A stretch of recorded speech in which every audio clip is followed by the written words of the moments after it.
Assalamualaikum dan selamat sejahtera. Bertemu lagi kita dalam mata pelajaran Bahasa Melayu tahun 4, tajuk Nusaku, standard pelajaran 4.3.2, Kemahiran Seni Bahasa, buku teks halaman 91.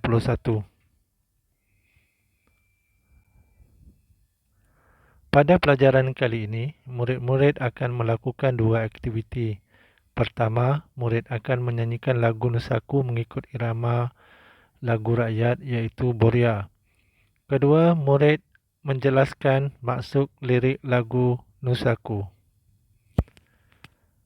Sebelum murid melakukan dua aktiviti yang cikgu nyatakan tadi, mari kita lihat apakah yang dikatakan sebagai irama Boria.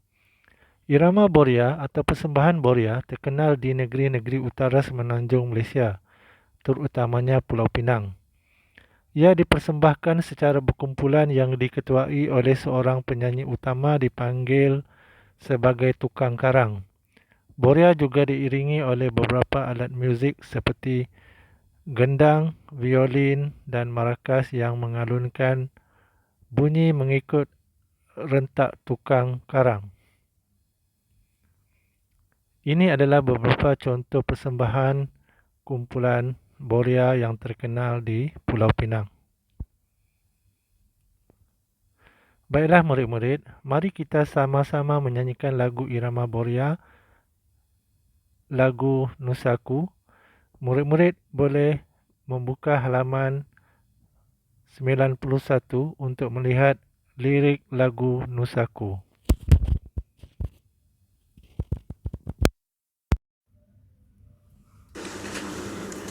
Assalamualaikum pembuka kata.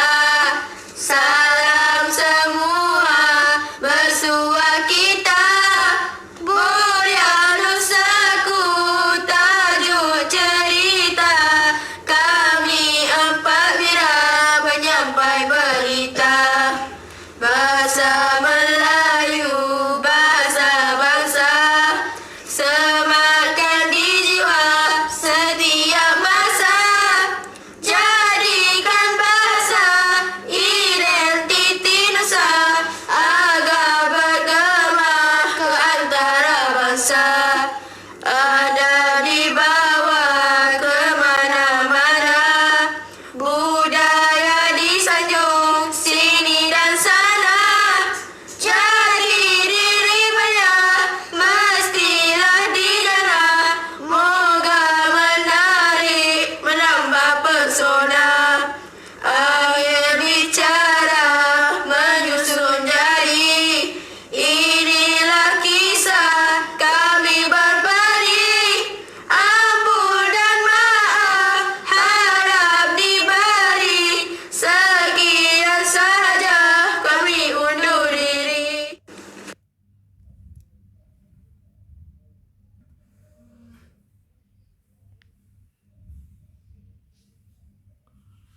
Baiklah murid-murid, mari kita nyanyi sekali lagi lagu Nusaku mengikut irama Boria. Assalamualaikum pembuka kata. Salam semua bersua kita. Boria Nusaku tajuk cerita. Kami empat wira penyampai berita. Bahasa Melayu, bahasa bangsa, sematkan di jiwa setiap masa.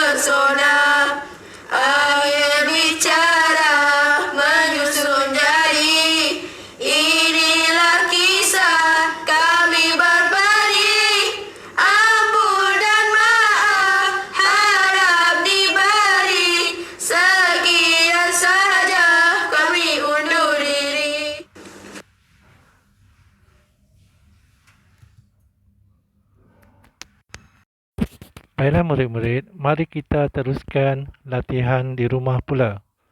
Murid-murid dikendaki menjelaskan maksud lirik lagu Nusaku. Cikgu akan terangkan cara-cara menulis maksud lirik lagu, sajak, pantun, syair dan lain-lain. Yang pertama, murid perlu menulis menggunakan ayat sendiri. Maksudnya di sini murid-murid tidak boleh mengambil secara terus ayat yang terdapat pada lirik lagu tersebut. Sebaliknya, murid-murid perlu menukarkan ayat tersebut menggunakan ayat murid-murid sendiri. Kedua, murid-murid perlu menulis menggunakan ayat gramatis. Ketiga, murid perlu mencari maksud perkataan-perkataan yang menjadi isi utama dalam setiap rangkap lagu. Contohnya Nusa yang membawa maksud tanah air atau negara. Jadi, apabila murid menulis maksud lagu, murid-murid akan menukarkan perkataan Nusa menjadi negara. Murid-murid boleh merujuk kamus dewan ketika mencari maksud-maksud perkataan dalam rangkap lagu tersebut. Yang keempat, murid-murid perlu memindahkan ayat daripada lirik lagu tersebut kepada ayat cakap pindah. Contohnya seperti di bawah. Kalau murid-murid lihat, dalam lirik lagu ada menyatakan Assalamualaikum pembuka kata. Jadi murid-murid perlu memindahkan ayat tersebut menjadi ayat cakap pindah. Alif dan rakan-rakannya mengucapkan salam kepada para hadirin yang hadir. Ini kerana yang menyanyikan lagu tersebut adalah Alif dan rakan-rakannya. Jadi Alif dan rakan-rakannya telah mengucapkan Assalamualaikum. Jadi apabila kita pindahkan, kita tukarkan kepada maksud rangkap lagu menjadi Alif dan rakan-rakannya mengucapkan salam kepada para hadirin yang hadir. Contoh kedua, inilah nasib kami. Nasib siapa? Maksudnya nasib baiklah. Inilah kisah kami. Kisah siapa sebenarnya? Itu adalah kisah Alif dan rakan-rakannya kerana Alif dan rakan-rakannya lah yang menyanyikan lagu tersebut. Jadi kita tukarkan kepada ayat pindah, Alif dan rakan-rakannya menceritakan kisah mereka. Jadi apabila murid-murid menjawab latihan mencari maksud lagu, murid-murid perlu menukarkan maksud tersebut menggunakan teknik ayat cakap pindah. Contohnya pada rangkap pertama. Assalamualaikum pembuka kata. Salam semua bersua kita. Boria Nusaku tajuk cerita. Kami 4 wira penyampai berita.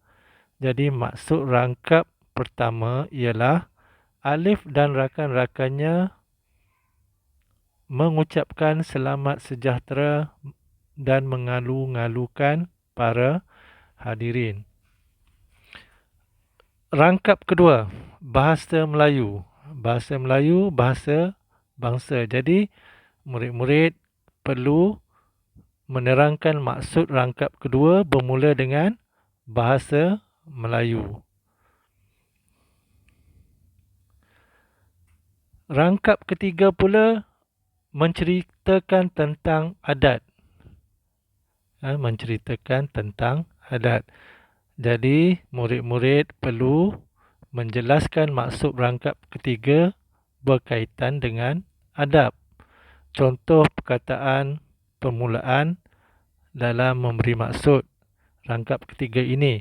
Kita perlu mengamalkan adat apa?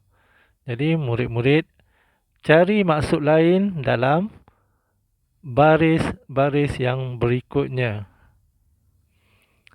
Manakala rangkap yang terakhir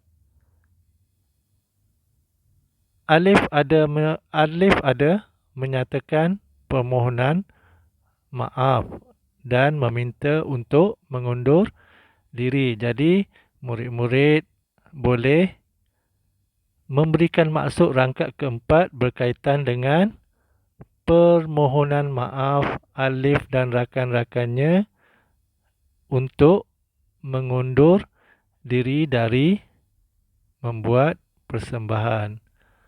Baiklah murid-murid, itu sahaja pelajaran kita pada minggu ini. Sekian, terima kasih.